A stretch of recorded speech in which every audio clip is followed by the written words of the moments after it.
అయితే in case Lokesh గనుక deputy CM అవుతే హ్మ్. వచ్చే నష్టం ఏంటి? ఇప్పుడు అవ్వచ్చు అంటారా? అసలు అయ్యే ఛాన్స్ లేదా ఏంటి? లోకేష్ గారు డిప్యూటీ సీఎం అయితే వచ్చే నష్టం ఏంటి అంటున్నా? వచ్చే ఒకళ్ళు డిప్యూటీ సీఎం అవ్వటం వల్ల నష్టమేం లేదండి వాస్తవానికి.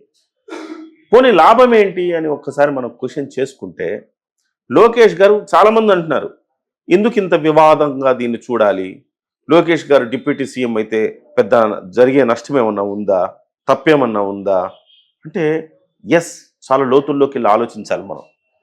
నారా లోకేష్ గారు డిప్యూటీ సీఎం అవ్వటం వల్ల నారా లోకేష్ గారికి ఏమైనా బెనిఫిట్ ఉందా? ఒక్కసారి ఆలోచిద్దాం. ఓకే. నారా లోకేష్ అనే వ్యక్తి ఇప్పుడు సాధారణమైన వ్యక్తి కాదు. నారా లోకేష్ గారు ముఖ్యమంత్రి గారి తనయుడు. సాక్షాత్తు ముఖ్యమంత్రి గారి తనయుడు. ఒక 2 బలమైన శాఖలు నిర్వహిస్తున్న మంత్రివర్యులు. పార్టీ స్థాపించిన స్వర్గీయ ఎన్టీ రామారావు గారి మనవడు.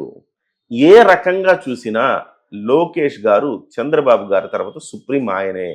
హ్మ్. ఒక రకంగా చెప్పాలంటే పార్టీలో చంద్రబాబు గారి కంటే కూడా ఇవాళ లోకేష్ గారు సుప్రీం అని చెప్పాలి. ఎందుకంటే 1 కోటికి పైగా సభ్యత్వాలు నమోదు చేయించాడు. పార్టీలో ప్రతి అంశాన్ని ఆయనే క్షుణ్ణంగా పరిశీలిస్తున్నారు. చంద్రబాబు గారు పాలన మీద దృష్టి పెడితే పార్టీ వ్యవహారాలను కూడా లోకేష్ గారు పట్టించుకుంటున్నారు. తెలుగుదేశం పార్టీకి భవిష్యత్తు నేతగా, భవిష్యత్తు ముఖ్యమంత్రి నాయకుడిగా లోకేష్ గారు ఆల్రెడీ ప్రొజెక్ట్ అయి ఉన్నారు. అలాంటప్పుడు ఆయన కొత్తగా ఉప ముఖ్యమంత్రి ఏం అవసరం? ఓకే.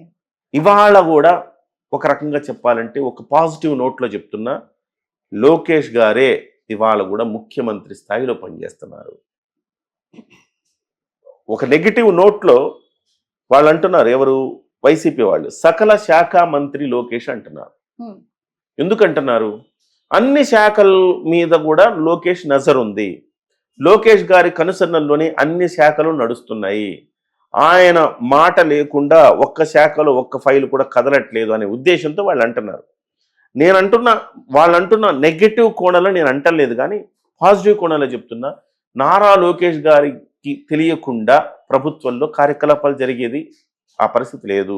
సో అలాంటప్పుడు ప్రత్యేకంగా డిప్యూటీ సీఎం ప్రత్యేకంగా డిప్యూటీ సీఎం ఎందుకు అవసరము అంటున్నా నేను.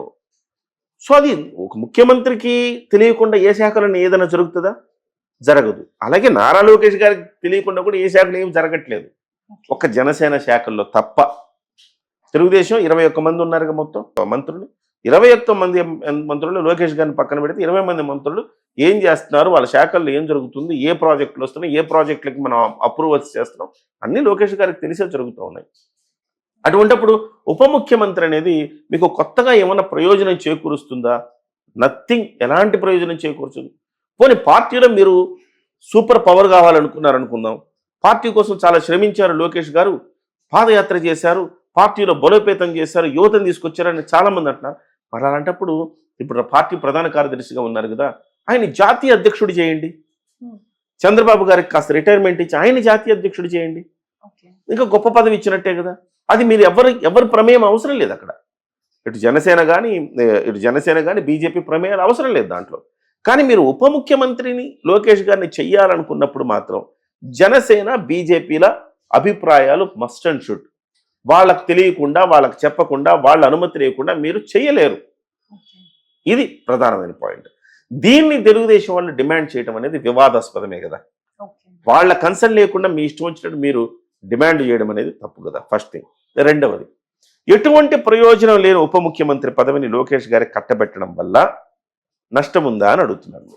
నష్టం కరెక్ట్గా ఉంది నష్టం. ఎందుకు అంటే ఇవాళ ఒకే ఉప ముఖ్యమంత్రి ఉన్నప్పుడు ఇవాళ పార్టీలో నెంబర్ 1 ఎవరండి ఈ ప్రభుత్వంలో? చంద్రబాబు నాయుడు గారు. నెంబర్ 2 ఎవరండి? పవన్ కళ్యాణ్ గారు. నెంబర్ 3 ఎవరండి? నారా లోకేష్ గారు. ఇలా మాట్లాడుకుంటున్నారు కదా. సో నెంబర్ 3గా ఉండే నారా లోకేష్ గారిని నెంబర్ 2 చేయాలని వీళ్ళ తాపత్రయం. నెంబర్ 2 చేస్తే మరి పవన్ కళ్యాణ్ గారు ఏంటి? సో ఒక పదవిని ఇద్దరు పంచుకుంటే, ఒక పొజిషన్ని ఇద్దరు పంచుకుంటే టెక్నికల్గా లేదు ఇది. టెక్నికల్గా అసలు రాజ్యాంగబద్ధ పదవి కాదు ఇది. కానీ మనం టెక్నికల్గా చూడకపోతే ఇది సెకండ్ పొజిషన్లో పవన్ కళ్యాణ్ గారు ఉన్నారు. సెకండ్ పొజిషన్లో ఇప్పుడు నారా లోకేష్ గారిని కూడా మీరు తీసుకొస్తాం వల్ల ఈయన పొజిషన్ డైల్యూట్ అయిపోతుంది. అంటే ఇండైరెక్ట్గా మీరు నారా లోకేష్ గారికి ప్రయోజనం లేకపోయినా మీరు ఆ పొజిషన్కి ఆయన తీసుకురావటం వల్ల పవన్ కళ్యాణ్ గారిని డైల్యూట్ చేయదలుచుకున్నారా? ఇది ప్రశ్న. పవన్ కళ్యాణ్ గారిని డైల్యూట్ చేయటం వల్ల ఏంటి మీకు వచ్చే ప్రయోజనం ఏంటి? పవన్ కళ్యాణ్ తగ్గిపోయాడని మీరు ఆనందిస్తారు. అది కూటమికి మంచి చేస్తుందా? మంచి చేయదు కదా. మరి మీరు పవన్ కళ్యాణ్ డైల్యూట్ చేస్తే మరి పవన్ కళ్యాణ్ అభిమానులు, జనసేన పార్టీ కార్యకర్తలు, జనసేన పార్టీ సంతోషిస్తుందా? దాన్ని అంగీకరిస్తుందా? పోనీ బీజేపీ అంగీకరిస్తుందా? అప్పుడు బీజేపీ నుంచి కూడా డిమాండ్లు వస్తున్నాయి. ఇప్పుడు మీరు ఉప ముఖ్యమంత్రులు తీసుకోవడం ఏంటి? మాకు కూడా ఒక ఉప ముఖ్యమంత్రిని ఇవ్వండి అంటున్నారు. మా సత్యకుమార్ను కూడా ఉప ముఖ్యమంత్రిని చేయండి, మంత్రి పదవి ఒకటి ఇచ్చారు కదా మాకు, ఆయన ఉప ముఖ్యమంత్రిని చేయండి అని అడుగుతున్నారు. అంటే మీకు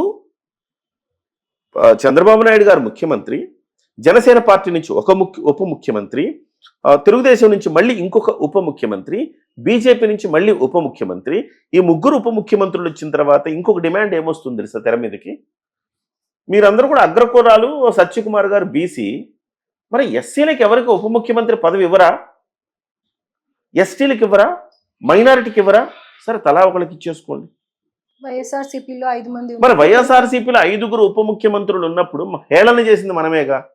5గురు ఉప ముఖ్యమంత్రులు ఉన్నారు, వాళ్ళ వల్ల ఏంటి ఉపయోగం?